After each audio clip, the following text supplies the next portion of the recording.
dari Abu Darda radhiyallahu anna Rasulullah sallallahu alaihi wasallam qol, bahwasanya Rasul sallallahu alaihi wasallam bersabda, man hafidha, barang siapa yang hafal asyra ayat, 10 ayat, min awali suratil kahfi, dari awal surat al-kahfi, usima minat dajjal, maka akan terjaga dari dajjal.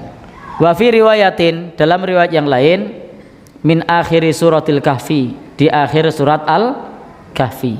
Jadi ada dua riwayat. Riwayat pertama 10 ayat pertama, riwayat kedua 10 ayat terakhir, tapi suratnya sama, surat al-kahfi.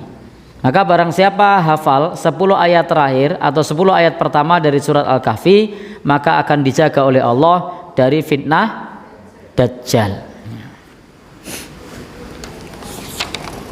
Baik Bapak Ibu, Fa'inna Nabiya sallallahu alaihi wasallam, Nabi mengabarkan kepada kita, barang siapa yang menghafal 10 ayat, maka ini dorongan bagi kita untuk menghafal surat al-kahfi. Tidak harus semua, setidak-tidaknya 10 ayat. Alhamdulillah jamaah Masjid Al-Qorib ini banyak yang hafal, karena saya sering makmum di sini, imamnya baca surat al-kahfi. Ya, alhamdulillah. Ada lagi yang lain untuk motivasi yang lain? Ya, itu salah satu anjuran Nabi menghafal 10 ayat surat al-kahfi. Boleh awal, boleh akhir. Hafal semua lebih baik. Tapi kalau tidak semua, setidak-tidaknya bagian awal atau bagian akhir. Baik Bapak dan Saudara yang berbahagia, yang dirahmati Allah Subhanahu wa taala. Saya jadi ingat beberapa saat yang lalu itu ada salah seorang anak yang kena gangguan jin.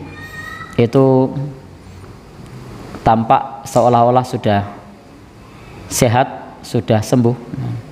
Dibacakan ayat pada tidak reaksi. Giliran sampai 10 ayat pertama surat al-kahfi itu bereaksi. Jadi di setiap surat-surat yang disebutkan oleh Nabi Shallallahu Alaihi Wasallam ada keutamaannya. Insya Allah di sana ada fadilah yang besar. Maka di sini di antara fadilahnya adalah tadi dijaga dari fitnah dajjal.